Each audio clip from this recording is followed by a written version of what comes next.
जब सब रास्ते बंद हो जाए तब कृपा का रास्ता खुलता है। ये अविश्वासी जीव मानेगा नहीं। अगर इसको थोड़ी भी गली मिली संसार की तो संसार की ही गली में जाएगा, प्रभु के मार्ग में नहीं जाएगा। और जब प्रभु के मार्ग में चलोगे तो संसार की कोई विपत्ति या कोई संपत्ति आपको घसीट ले जाएगी। बहुत विचित्र माया का खेल है, बहुत विचित्र माया का खेल। इसलिए बिल्कुल जो कदम बढ़ाना बहुत मजबूत बढ़ाना, ऐसे बढ़ाना कि अगर घर के सब मर जाएं तो भी हम घर पीछे वापस नहीं लौटेंगे। जिसने देखने का हृदय में ठान लिया प्रभु के, तो उसे और के देखने की इच्छा नहीं करनी चाहिए, नहीं फिर वापस प्रभु की तरफ नहीं आ पाओगे, पक्का समझ लेना। या तो ये पूरे जीवन की बात कह रहा हूं, या तो ऐसी विपत्ति आएगी कि आपको भागना पड़ेगा, या ऐसा प्रलोभन आएगा। प्रलोभन भी आता है, बहुत जोर का प्रलोभन आता है। कितनी जगह ऐसे प्रलोभन आते हैं साधक के मार्ग में। प्रलोभन और भय, इन दोनों का त्याग करके जो भगवत मार्ग में बढ़ता है, वही आगे जाकर के जान पाता है कि संकट, विपत्ति, अपमान, तिरस्कार, संसार सब ठुकरा रहा है, ये भगवान की कृपा है। समझ पाएगा कोई कृपा है? लगता है ये कोई कृपा है? कृपा है नमस्कार, प्रणाम, माला पहनाया जा रहा है, अनुकूलता है, भोग सामग्री, जय जयकार, ये कृपा है? नहीं, ये कृपा नहीं। बहुत संभल के रहना, ये कृपा नहीं। कृपा है तिरस्कार, अपमान, निंदा, दुख, विपत्ति, संकट। क्यों? इससे संसार का राग और देह भाव नष्ट होता है। इसीलिए सम्मानम कलयाति घोर गरलम कहा गया। सम्मान विष है, नीच पुरुषों द्वारा किया हुआ अपमान अमृत है। विश्वास करो, तुम्हारे आगे पीछे बाएं दाएं ऊपर नीचे केवल भगवान की कृपा घेरे हुए है। वो सुधा धारा बरसा रही है, अमृत रस बरसा रही है। तुम्हारी शक्ति नहीं अब कि तुम भगवान के मार्ग से हट जाओ, क्योंकि ऐसा चिंतन करो, कितना आनंद है। मेरे आगे पीछे दाएं बाएं ऊपर नीचे सब तरफ से मैं कृपा से घिरा हूं। अब मुझे कोई भी परास्त नहीं कर सकता। मैं भी चाहूं तो अब नहीं वापस जा सकता, भाग नहीं सकता, क्योंकि कृपा ने मुझे घेर रखा है। देखो, भगवान पर भरोसा और इसमें कभी शिथिलता ना पावे तो बहुत जल्दी भगवत प्राप्ति हो जाती। भगवान पर दृढ़ भरोसा और शिथिलता ना आना, जब वो परिस्थिति पैदा करते तब समझ में आता है। जब परिस्थिति थी द्रौपदी की कि कोई भी सभा में नहीं खड़ा हुआ उसकी रक्षा करने के लिए, अपने में दम नहीं रह गई, तब पुकारा, हे श्री कृष्ण द्वारिका वासिन गोविंद। चीरा अवतार भगवान का, वस्त्रावतार हो गए। गजेंद्र जब हार गया, सब छोड़कर चले गए, हजारों वर्ष लड़ता रहा, लगा कि अब, तब वो पुकारा हरि। ऐसे कुछ देहाभिमानी गजेंद्र ये है, मन, ये अहंकार, ये जब घेर करके, अब आप देखना, जिस पर विशिष्ट कृपा होती है उसका सब नाश कर देते हैं भगवान। कैसे? शरीर सब कुछ छोड़ करके भगवत मार्ग में चले तो शरीर तो स्वस्थ होना चाहिए। अब जो साधना थी, पद्मासन 6 घंटा 8 घंटा लगाकर भगवत चिंतन करना, भिक्षावृत्ति से जीना, अब किडनी फेल। जो ही सुना किडनी फेल तो जहां थे वहां से निकाल दिए गए। एक पैसा पास नहीं। बलराम ब्रजवासी तो सुनने आते हो तो जान रहे, एक पैसा पास नहीं। आदेश हुआ 15 दिन में खाली कर दो, कुछ परिचय हमारा नहीं। जब उन तो 15 दिन के, हमका 15 मिनट, हम तो भगवत आश्रित है। रोड में राधा वल्लभ जी के सामने झोला लेके बैठे, हाँ मालिक अब बताओ कहां। बस इतनी प्रार्थना कि अब काशी वापस न जाना पड़े प्रभु, क्योंकि धाम के बिना हम जी नहीं सकते। आप उस परिस्थिति को झांक भी नहीं सकते कि क्या स्थिति उस समय। अब साधन ये तो केवल भगवत कृपा से बैठे, हम कोई थोड़ी बैठने लायक है। ये जो बैठकर सत्संग हो रहा है केवल कृपा से हो रहा है। किडनी बैठने लायक नहीं है। वर्तमान में इस समय जैसे आग रखी हो ऐसे जल रही, पर उसका भान केवल श्री जी के प्रताप से नहीं, फेल किडनी से ऐसे नहीं बैठा जा सकता कि इतनी देर बैठ करके प्रवचन किया जा सके। ये नहीं, ये सब अलौकिकता केवल कृपा से हो रही। सर्वनाश स्थिति, स्थान हटा दिया गया, शरीर अस्वस्थ, घोर अस्वस्थ, व्यवस्था पूरी भंग। अब लगा एक, अभी हम समझते थे हम शरणागत हो गए, बचपन से शरणागत हैं। शरणागति बचपन से शुरू हुई, आत्मसमर्पण, और वो होते होते होते होते तब समझ में आया कि अब आत्मसमर्पण पूर्ण हो रहा है। कैसे पूर्ण हो रहा है? अब कुछ नहीं बचा। शरीर का भरोसा गया कि साधना नहीं हो सकती, कोई कहीं कोई अपनापन नहीं। एक एक ऑपरेशन इतने आराम से हुआ कि हम तुम्हें कैसे बताएं। आराम, हर हमें कभी लौट कर जिंदगी में जन्मभूमि नहीं गए जिस दिन से निकले आज तक।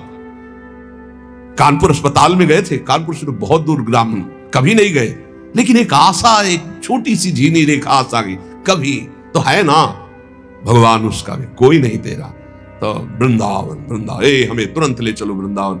वृंदावन आए और उसी समय से प्रण लिया कि ये प्राण, ये जीवन वृंदावन को समर्पित है। बस एक टूटी सी छत के नीचे हमें हित धाम में रहने को मिला। वो पत्थर टूटे, कभी भी गिर सकते थे, ऐसे छोटी सी, सीधा लेटो तो पैर नहीं, दीवार में ऐसे थोड़ा सिकुड़ना पड़ेगा, और अगर ऐसे लेटो तो बस पैर फैला के एक बीता, बस इतनी, आगे कोई बारंडा नहीं, आगे कोई, वो तो बाद में। ऐसा कष्टपूर्ण जीवन। अब वो आर्त भाव अंदर से जो प्रकट हुआ, हे प्रभु अब तो मैं किसी काम का नहीं, वहीं से बात बन गई। साधना वैसे तो सब चल, लेकिन जो शरणागति की बात आई, जो ठसक की बात आई, जिस ठसक में आप लोगों को हम कहते हैं भगवत प्राप्ति, ये जो हम बोलते हैं ना, ये केवल बोलते ही नहीं है।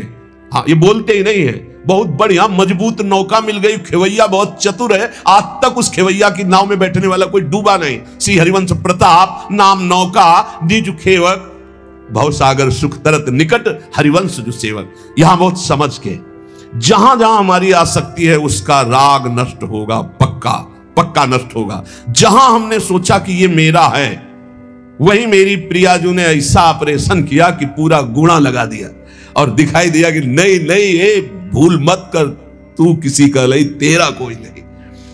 भगवान जिस पर विशिष्ट कृपा करते हैं उसके सब सुविधाओं का, ऐश्वर्य का, संबंधों का नाश कर देते हैं। एक बार वो तड़पता है, रोता है, दुखी होता है, जैसे ऑपरेशन, बस ये ऑपरेशन है, सीधे समर्पित हो जाओ। नहीं, अगर वो समर्पित करवाना चाहते हैं ना तो बड़ा ऑपरेशन होगा, मेजर ऑपरेशन, छुटपुट ऑपरेशन नहीं होता, मेजर ऑपरेशन होता है। और इस ऑपरेशन के बाद जो स्वस्थता होती है वही आप देख रहे हो।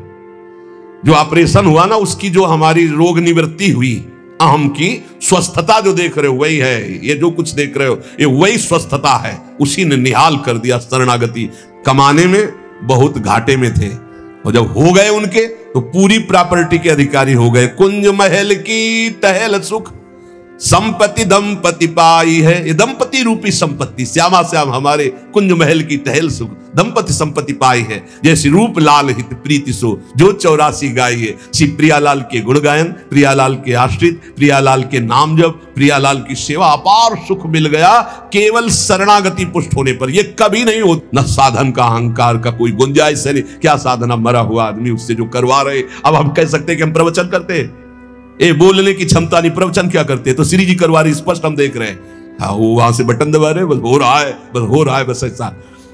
सम्मान की चाह भगवत प्राप्ति में बहुत बाधक है, और ये बड़ी सूक्ष्मता से बड़े ऊंचे ऊंचे साधकों में भी रहती है। ये बहुत बहुत विचित्र बात है। सम्मान की चाह बड़े ऊंचे ऊंचे साधकों में रहती है। बड़ी कृपा हो जाए तो इस सम्मान का भाव नष्ट हो जाए, नहीं तो ये बहुत सूक्ष्म रहता है। यही है सम्मान रूपी जहर का नशा चढ़ रहा है, जहर चढ़ रहा है। ये भगवत प्राप्ति में बहुत बाधक है। और जब भगवत प्राप्त हो जाता है, इस कोटि का सम्मान मिलता है, तो उसको सब भगवान की लीला, वो इस पर कोई भी महत्व नहीं होता। चाहे कोई गाली दे तो बुरा नहीं, और कोई प्रणाम नमस्कार करके प्रशंसा करे तो कोई भला नहीं। वो एक अलौकिक स्थिति होती है। भगवान के नाम पर अपने व्यक्तित्व की पूजा कराना, ये भगवत प्राप्ति से विमुख कर देने वाली बहुत बड़ी कमजोरी है। इसलिए इसको पहचानो अपने अंदर, चाहे गृहस्थ हो चाहे विरक्त हो। जब हम भक्ति करते हैं तो हम कुछ विशिष्ट हैं, अपने व्यक्तित्व की पूजा कराने की भावना अंदर बैठ जाती है। उसमें अहम पूजा करवाना चाहता। पूजा का मतलब आरती से ही नहीं है, मतलब सम्मान देना, आओ आओ आओ, विशेष अधिकार, विशेष सम्मान, विशेष। ये कमजोरी बहुत जोर की होती है। ये कमजोरी भगवान की प्राप्ति नहीं होने देती है। वो इस कमजोरी को अपनी कमजोरी ना मानकर बड़ी ऊंचाई मानता है। हम आपसे प्रार्थना करते हैं, यदि कहीं भी सम्मान की प्रियता हो तो इसे भगवान के बल से हटा दो, नहीं तो ये विघ्नों का जाल फैला देगी। अपने लक्ष्य से ये आपको हटा देगी, अग्रसर होने में बाधा पहुंचा देगी। कठिनाइयां आ जाएंगी आपके मार्ग में जिससे आप नहीं हटा पाएंगे। इसलिए आपसे अनुरोध है कि यदि कहीं किसी के अंदर भजनानंदी सुनने का, अपने को बड़ा भगत है ऐसा सुनने का, मान सम्मान पाने का, तो इसका त्याग कर दो, बहुत जल्दी आनंद की प्राप्ति होगी। जब मनुष्य केवल संसार के अनुकूल भोग पदार्थों की प्राप्ति में भगवान की पूजा का फल मानता है तो बड़ी भारी चूक कर बैठता है। पहला सम्मान, अपनी पूजा करवाना, अहम की प्रतिष्ठा का निषेध। अब यहां कह रहे हैं कि जब कोई उपासक अपने जो चाहा वो हो गया, इसमें भगवान के भजन का, भगवान की पूजा का, भगवान की कृपा का फल देखता, मैं जो चाहता हूं हो जाता है, बोले भारी भूल हो रही है। ये भूल आपको भगवान से विमुख कर देगी। भगवान की कृपा सभी पर, सभी अवस्थाओं पर बरसती है, पर जो अपनी अनुकूलता का भोग करते हैं, जिनकी बुद्धि अनुकूलता में भगवान की कृपा को तौलती है, वो माया के मोह बंधन में, भोगों में फंस जाते हैं। भोगों में फंस करके फिर उनका भजन लुप्त होने लगता है, फिर भजन मार्ग गुप्त हो जाता है। भजन मार्ग कहां प्रकाशित होता है? यहां हृदय में। हृदय में भजन मार्ग प्रकाशित होता है। बाहर दौड़ना भजन मार्ग नहीं, हृदय में अंतर्मुख होकर के निरंतर अपने परमात्मा चिंतन में लगे रहना। सबसे बड़ी गलती है भोगों की, मान की, अनुकूलता प्राप्त होने पर भगवान की कृपा मनाना। कभी मत मनाना, नहीं तो जहां प्रतिकूलता आई तो कोसने लगोगे प्रभु को। मनुष्य का भजन, भगवान नाम जप, शास्त्रों का स्वाध्याय, ठाकुर सेवा, इसका फल है भगवान में प्रीति हो जाना। इसका फल है दुख सुख लाभ हानि मान अपमान में समान स्थिति रहना। दुख सुख लाभ हानि मान अपमान में समान स्थिति रहना, यह भजन का फल है। पर जो उपासक मनमानी पूर्ण होने पर भगवान की पूजा भजन की सफलता मानता है, तो जहां भारी प्रतिकूलता हुई ना उसकी सोच उल्टी होने लगती है। ऐसे हमें अतरे दिन सुनने को मिलता है एकांतिक में, तो ये लिखा है, जो सुनने को मिल रहा है वही लिखा है। इतने दिन जल चढ़ाया, इतने दिन पूजा की, हमारे अमुक परिवार के सदस्य को भगवान मार दिए। क्या चला जाता उनका अगर वो ऐसा ना करते तो? जो पहले कृपा भगवान की थी अब वो नहीं रही। वो क्षोभ कर बैठेगा, वो भगवान के मंगल विधान में अन्याय मान लेगा, यहां तक कि फिर उसके हृदय में ऐसी नास्तिकता आ जाएगी कि बिल्कुल सत्य ऐसा ही है। कितने लोगों के भाव बिगड़ जाते हैं ऐसे, जो उनको सही सत्संग नहीं मिला, जो सही भजन में नहीं लगे, उनको यूं कह करके वो भगवान के मार्ग से भ्रष्ट हो जाते हैं। इसलिए हमारी कामनाओं की पूर्ति हो तो भगवत कृपा, ये मानना छोड़ दो। मनुष्य को सफलता मिलती है शुभ कर्म से, और असफलता मिलती है अशुभ कर्म पाप से, और भजन से बल मिलता है सफलता असफलता में समान रहना। ये बात समझो, भजन का फल क्या है? भजन का फल सफलता नहीं है, जो चाहे वो मिल गया ऐसा नहीं है। भजन का फल है सुख दुखे समय कृत्वा लाभा लाभौ जया जयो। जय और पराजय में, हानि और लाभ में, सुख और दुख में समान भाव रखना, यह भजन का फल है। सुख मिलना शुभ कर्म का फल है, दुख मिलना अशुभ कर्म का फल है, और सुख दुख में समान स्थिति रखना, यह भजन का फल है, यह भगवत कृपा का फल है। अपनी कर्म वृत्ति को अहंकार की प्रधानता देकर, मैंने ये कार्य किया, मैंने भोग लगाया, मैंने आरती की, मैंने भजन किया, मैं तीर्थ यात्रा में गया, मेरी कामना पूर्ण हो गई। अपनी बुद्धि, अपना बल, अपना भाव, अपना कला कौशल का घमंड अंदर रहता है। इसीलिए साधन करने पर, तीर्थ याटन करने पर, दान करने पर भी उसका जो फल है समता, वो नहीं आ पाती। वो ममता में ही फंसा रहता है। ये जैसे जैसे अहंकार बढ़ता जाता है, वैसे वैसे साधना में विघ्न उपस्थित होता है। सफलता हो गई तो मैंने विजय प्राप्त की। ये जो थोड़ा साधन करने पर अपनी सफलता दिखाई दे तो रोना चाहिए।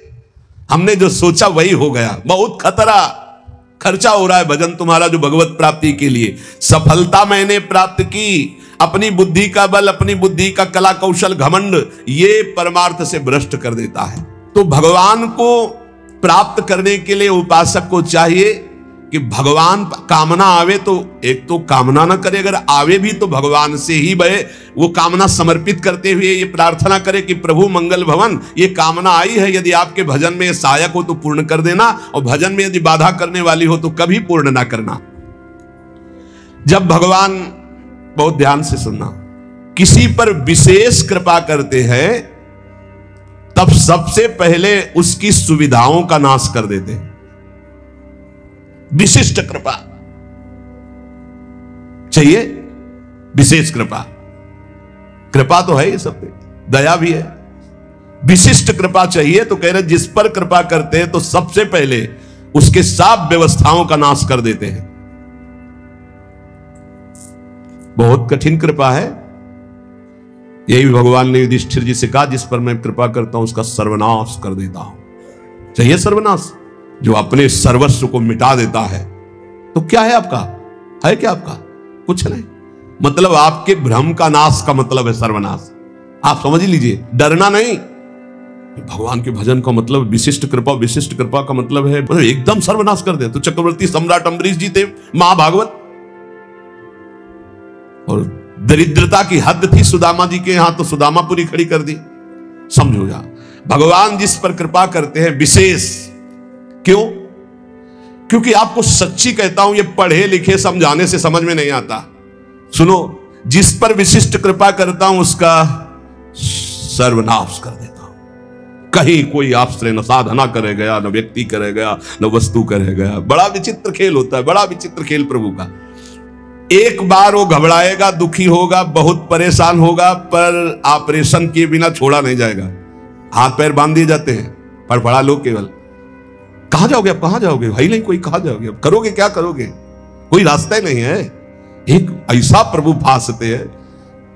भगवान से प्रार्थना करो कि फांस ले आपको, छुट्टा ना रहे आप, बड़ी कृपा हो जाएगी। ऐसा फांस लेते कि उनके सिवा कोई है ही नहीं। करे तो क्या करे, कोई है ही नहीं। कोई मतलब कोई रास्ते ले, जाऊं तो जाऊं कहां, जाऊं तो जाऊं कहां, कोई रास्ता ही नहीं है। बड़े कृपालु है, बड़े कृपालु है। ऐसा सब माया मोह का पर्दा फांस करके ऐसे। और सुनो, भगवान उसका अपमान करवाते हैं, भगवान उसका उपहास करवाते हैं। बहुत ध्यान से सुनना है, इसलिए कह रहा हूं कि प्रश्न होते हैं कि हमारा बहुत उपहास होता है, तिलक न लगाऊं क्या, कंठी न बांधूं क्या, चलेगा? क्योंकि लोग उपहास करते हैं। घर में ऐसा कहते हैं, सेवा न रखूं क्या? तो क्या समझते हो, भगवान के मार्ग में चलने के लिए जब एक संसार का पति वर्ण करती है तो ठसक से सुहाग भर के चलती है। वो किसी के उपहास को डरती है? तुम जगत के मालिक का सुहाग भरे हुए हो, ये तिलक, ये कंठी, तुम्हें शर्म आती है इस बात के लिए कि कोई तुम्हें भगत कहकर उपहास करेगा तो तुम कंठी तिलक उतार दोगे? कैसी निष्ठा है?